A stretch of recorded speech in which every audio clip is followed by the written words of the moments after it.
গেল এই 6 মাসে খালি মাঠে এই যারা মব জাস্টিস করছেন, এগুলোকে উচ্ছ্বসিত করেছেন, তাদের মধ্যে অনেকেই কিন্তু টের পাচ্ছে। আমরা কাফিকে দেখেই মনে হচ্ছে যে আরেকটা খেলা শুরু হয়ে গেছে। কত ভয়ঙ্কর পরিকল্পনা ছিল জানেন? যখন এই ঘরে আগুন দেওয়া হয়েছে, কাফিদের ঘরের দরজাটা বাহির থেকে লক করে দেওয়া হয়েছে, জানালার সিটকিনিগুলা বাহির থেকে আটক ছিল নাকি, ভেতরে আগুন দিয়ে দিছে যেন পরিবারের সব সদস্য আগুনে পড়ে মারা যায়। একটা বড় ফাড়া কাইটা গেছে কাফির উপরে। এরপরই টেনশন দেখা দিয়েছে কমেন্টে অনেকের মধ্যেই যে বাকি যারা বিভিন্ন লোকাল এরিয়াতে আওয়ামী লীগের এমপিদের মন্ত্রীদের বাড়ি ঘরে আগুন দিয়ে বিভিন্ন বক্তব্য দিয়েছে, তাদের সাথে কি এমন ঘটতে যাচ্ছে? কাফি যেমন বলছিলেন নিরাপত্তা পাইনি, সরকার তো তাহলে স্পেশাল আলাদা 2 কোটি পুলিশ লাগাইতে হবে, কারণ প্রতিটা ঘটনায় এত পরিমাণ মানুষ কানেক্ট ছিল। প্রত্যেকের ঘর বাড়ি পাহারা দেওয়ার জন্য যদি 4 জন পুলিশে দেওয়া হয়, তাহলে এত কোটি পুলিশ কই থেকে আসবে? যাই হোক, ঘটনার প্রেক্ষাপট দেখেন। কন্টেন্ট ক্রিয়েটর কাফির গ্রামের বাড়িতে আগুন দেওয়ার ঘটনার সময় তার মা বাবা সহ পরিবারের 6 সদস্যই এই বাড়িতে অবস্থান করছিলেন। কাফি ঢাকা শহরে ফ্ল্যাট নিয়ে থাকে সম্ভবত, কিন্তু তার পরিবার তার গ্রামেই থাকে। আর এই পরিকল্পিত ঘটনাকে প্রতিবাদ হিসাবে একটা সংবাদ সম্মেলনে তিনি ডেকেছেন। আমরা যদি দেখি স্থানীয়দের বক্তব্য যে গতকালকে রাত 1:30টার দিকে পটুয়াখালীর কলাপাড়া উপজেলার রাজাপাড়া গ্রামের বাড়িতে এই আগুনের ঘটনাটি ঘটেছে। ফায়ার সার্ভিসের একটা টিম ঘটনাস্থলে পৌঁছে প্রায় 2 ঘন্টা চেষ্টার পর আগুন নিয়ন্ত্রণে আনে, বাট ততক্ষণে সবকিছু পুড়ে ছাই হয়ে গেছে। ঘটনার বর্ণনা দিয়ে নুরুজ্জামানের কাফির বাবা মাওলানা মোহাম্মদ ABM হাবিবুর রহমান বলছেন, বাইরে থেকে দরজা আটকে ঘরে আগুন দেওয়া হয়, আমাদেরকে ঘরে আগুনে পুড়িয়ে মারার জন্য এই ঘটনা ঘটানো হয়েছে। বিচার চাই। আগুন লাগার পর যে যার মতো করে দরজা ভেঙে বের হয়েছি, কিছুই নেই, সব শেষ হয়ে গেছে। নগদ টাকা, স্বর্ণালংকার সহ 50 লাখ টাকার ক্ষয়ক্ষতি হয়েছে। তো কাফির প্রতিবেশী বলছেন এই আগুন পরিকল্পিত ভাবে, কারণ জানালার বাইরে থেকে ছিটকিনি লাগানো ছিল, বাড়ির সবাইকে এক কাপড়ে ঘর থেকে বের হয়েছে, কোন রকমে জানে বেঁচে গেছে। আচ্ছা, তার বাবা রাজপাড়া দিন এলাহি মাদ্রাসার সুপার, তারা 2 ভাই।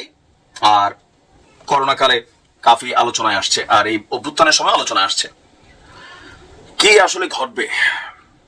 এখন যখন কাফির বাড়িতে আগুন, আমরা এটা দেখছি যে এটা নিয়ে প্রতিবাদ হচ্ছে, আন্দোলন হচ্ছে, বৈষম্য বিরোধীরাও সম্ভবত কথাবার্তা বলবে। তো আমরা কমেন্টগুলো যখন দেখি, সেখানে বলা হচ্ছে আওয়ামী লীগের যে সকল এমপিদের বাড়িঘর ভাঙা হয়েছে, তারা তো ভাই কথাও বলতে পারে না কোথাও থেকে। তাদের পরিবারের লোকেরা সে আগুনকে থামানোর জন্য চেষ্টাও করতে পারে নাই, কারণ প্রাণ চলে যায়। কাফির পয়সা আছে, টাকা পয়সা আছে, বাট এখানে যদি বাপ মার জীবনটা চলে যেত তাহলে কি হইতো? এই আগুন খেলা যেখান থেকে শুরু হয়েছে, তখনই বলছি যে এই বুলডোজার খেলা এবং আগুন খেলায় যারা কানেক্টেড হয়ে গেছে, আপনি আজকে হাসছেন, কালকে আপনাকে কাঁদতে হবে।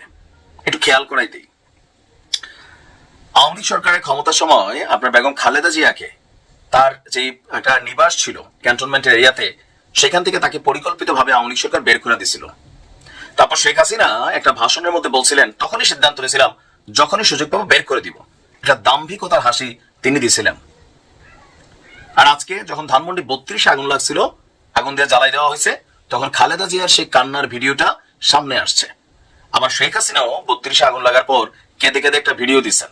এটা প্রকৃতির একটা চরম শিক্ষা।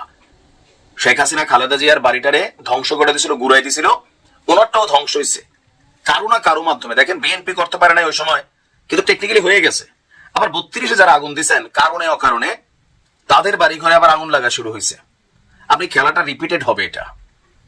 আর এইসব খেলায় সবসময় সাধারণ মানুষ বিপদে পড়ে, যারা বড় মানুষ তারা খেলে, আর আমরা যারা সাধারণ মানুষ আছি এই খেলার মধ্যে পড়ে যাই। দিন শেষে আপনি মরলে, আপনার বাড়ি ঘরে আগুন লাগলে একটা নিউজ হবে, একটা প্রতিবাদ হবে, হয়তো অনেকে কিছু টাকাও পাবেন, কিন্তু একটা ঘর তো একটা স্মৃতি, একটা শৈশব কৈশোরের অনেক কিছু থাকে। এখন আমি জানি না যে এই খেলার আসলে শেষ কোথায়, কারণ কাফিরি আগুন লাগার পক্ষে, আগুনের পক্ষে হিউজ কমেন্ট আছে, পজিটিভ হিউজ কমেন্ট আছে, নেগেটিভ দুইটা। যে স্ট্যাটাসটা ছিল, মধ্যরাতে আমার বাড়ির রান্নাঘর সম্পূর্ণ পুড়িয়ে দিয়েছে, কোন দেশের জন্য, কাদের জন্য কথা বলেছিলাম, যুদ্ধ করেছিলাম এবং করছি, নিরাপত্তা পাইনি। এখন কাফির এই অভিযোগের জায়গাটা বা অভিমানের জায়গাটা অনেকাংশে সত্যি, আবার অনেকাংশে আসলে সরকারের এখানে কিছুই করার নাই। কেননা দেখেন, সরকার যদি প্রত্যেকটা এই আন্দোলনকারী যারা ছিল তৎকালীন প্রেক্ষাপটে প্রত্যেককে যদি নিরাপত্তা দেয়, তাহলে কি দেশে এত পুলিশ আছে, আর্মি, সেনাবাহিনী, তাদের তো অন্য কাজ আছে। নিরাপত্তার ইস্যুটা আমাদের এই আন্দোলনের স্টেক হোল্ডার আমরা দেখেছি লক্ষ লক্ষ মানুষ। তো এখন প্রত্যেকের বাড়িঘর কি পাহারা দেওয়া সম্ভব? তবে আগুনের ইস্যুটা হঠাৎ করেই আমরা আওয়ামী লীগ সরকার থাকতে শুনতাম অগ্নি সন্ত্রাস। তো গেল কয়েকদিন যাবৎ আওয়ামী লীগের এমপিদের বাড়িতে যে ঘটনাগুলো ঘটেছে সেগুলোর ফলে মানুষের মধ্যে সেই অগ্নি সন্ত্রাস ইস্যুটা অনেকটা কাজ করে যাচ্ছে। কেউ বলছেন যে না, একদম উচিত শিক্ষা হয়েছে, আওয়ামী লীগ 16 বছর বাংলাদেশকে লুটপাট করছে, ধ্বংস করছে, এদের তো এমন সাজাই হওয়া উচিত। এখন আবার যখন যারা এই ঘটনাগুলোতে উচ্ছ্বাস প্রকাশ করছে তাদের অনেকের বাড়িতেই বা অনেকের সাথে এখন নানান ঘটনা ঘটা শুরু হয়েছে, তখন আবার অন্যরা বলছে কেন ভাই, তাদের বাড়ি না, তোমারটা বাড়ি, তো তোমারটা তো আগুন দিছে, তুমি পারলে ঠেকাও, তারাটা ঠেকাইতে পারে নাই, তুমি তোমারটা ঠেকাইতে পারো নাই। বিষয়গুলো কিন্তু অশনি সংকেত। আমরা এর আগে সরকার পরিবর্তনের দৃশ্যপট দেখেছি, যারা অন্যায় করেছেন, লুটপাট করেছেন, দেশ ছেড়ে পালিয়ে গেছেন, অনেকেই মামলা খেয়েছেন, মিথ্যা মামলার শিকার হয়েছেন, হামলারও শিকার হয়েছেন। কিন্তু আসলে কার বাড়ি ঘর এইভাবে আগুন দিয়ে পুড়িয়ে দেওয়া অথবা বুলডোজার দিয়ে গুড়িয়ে দেওয়া, এই ট্রেন্ডটা কিন্তু আমরা এর আগে দেখি নাই। এখন দেখেন, এই কথাগুলো বললে অনেকে বলবেন যে তুমি এগুলোর পক্ষে অবস্থান নিচ্ছ। না, আমি ভবিষ্যতের পক্ষে অবস্থান নিচ্ছি। কারণ বাংলাদেশে নেগেটিভ জিনিসগুলো আমরা এত দ্রুত মাথায় নেই, পজিটিভ কখনো নেই না। ধরেন আওয়ামী লীগ সরকারের 10টা ভালো কাজ আপনি যদি বলি আপনার মাথায় একটাও আসবে না, কিন্তু যদি 10টা খারাপ কাজ বলি আপনি 10,000 খারাপ কাজ বলে ফেলবেন। কেন? খারাপটা মানুষ মনে রাখে। এর আগে আমরা এরকম বুলডোজারের ঘটনা স্বাধীনতার পরে আমি জানি না যে এইভাবে র্যাপিডলি কোথাও দেখছি কিনা। তো এখন যারা উচ্ছ্বাস করছেন, আগুনের পরে যারা এগুলো নিয়ে সমর্থন করেছেন, এই যে শুরু হয়েছে নি, সরকার কখনোই এই সমন্বয়কদের প্রত্যেকের বাড়ি, এই ছাত্র আন্দোলনের নেতাদের প্রত্যেকদের বাড়ি, এটা সরকার পাহারা দিতে পারবে না। এখানে অনেকের ফুটেজ চলে আসতেছে, কে কোথায় গিয়া বিভিন্ন জায়গায় বক্তব্য দিচ্ছেন। আপনারও তো বাড়ি আছে, কাফির বাড়ি থেকে আগুনের ঘটনা একটা মেসেজ কিন্তু ক্রিয়েট করছে। এগুলা অশনি সংকেত, শত্রুতা থাকতে পারে। আগের দিনে যখন রাজা বাদশাহরা যুদ্ধ করতো, একটা নীতি ছিল কি জানেন? কারোর বাড়ি ঘর, কোনো নারী, শিশু, এদের উপরে কখনো কোনো হাত দিত না। যুদ্ধ হইতো পুরুষে পুরুষে, বীরে বীরে লড়াই হইতো।